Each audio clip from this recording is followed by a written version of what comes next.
Mes chers compatriotes, notre pays est en train d'être détruit sous nos yeux.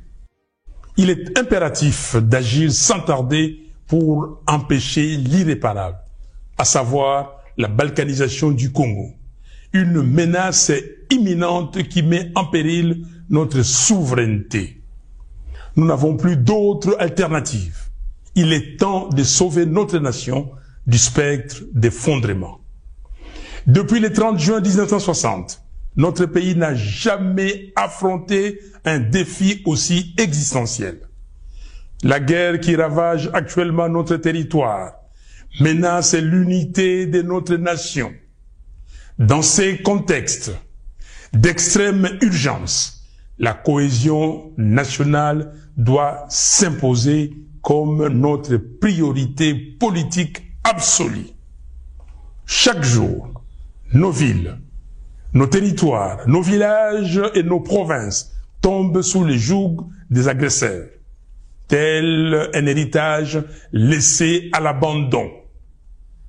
Combien de morts faudra-t-il encore pour que nous prenions pleinement conscience de l'urgence d'unir nos forces, de transcender nos divergences et de trouver une solution pour préserver les 2 345 410 km² de notre territoire.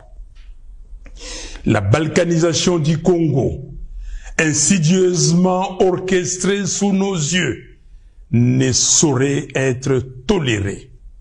C'est un projet ignoble, une profanation de l'héritage légué par Simon Kimbangu et Patrice Lumumba. Aujourd'hui, plus que jamais, il incombe à chaque Congolais d'assumer sa part des responsabilités dans la lutte pour la sauvegarde de notre pays. Cette guerre, ces souffrances, ces vies fauchées en grand nombre nous enjoignent à un profond changement d'attitude. Nous ne pouvons plus nous permettre l'inaction ni la complaisance. Il est de notre devoir de contrer ceux qui cherchent à diviser notre peuple et à nous précipiter vers notre propre perte. Face à l'ampleur du désastre, la division interne est un luxe que nous ne pouvons plus nous offrir. L'initiative congolo-congolaise, que nous qualifions de processus de Kinshasa, proposée par la CENCO et l'ECC, constitue une opportunité historique pour mettre fin à la guerre et reconstruire notre pays.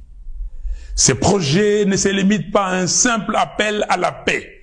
Il incarne une profonde refonte de notre approche politique, une véritable révolution dans notre manière de vivre ensemble.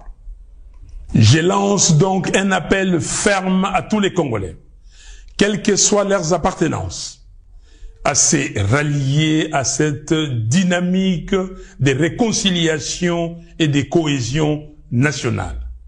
L'heure est à la responsabilité individuelle et collective. Il est temps d'agir pour sauver notre pays. J'exhorte Corneille Nangaa à déposer les armes, à faire prévaloir l'intérêt supérieur de la nation, en pensant à l'intégrité de notre territoire national et surtout à reconnaître les droits inaliénables à la vie de ses frères et sœurs. J'en appelle à Joseph Kabila afin qu'il se remémore tout ce que le Congo lui a donné et qu'il s'engage résolument en faveur de la paix. J'invite Félix Tshisekedi à mesurer l'ampleur du désastre qui accable notre pays et à soutenir sans réserve l'initiative des évêques de la CENCO et des pasteurs de l'ECC. J'encourage enfin l'ensemble des responsables religieux à s'unir derrière ces processus salvateurs pour notre nation.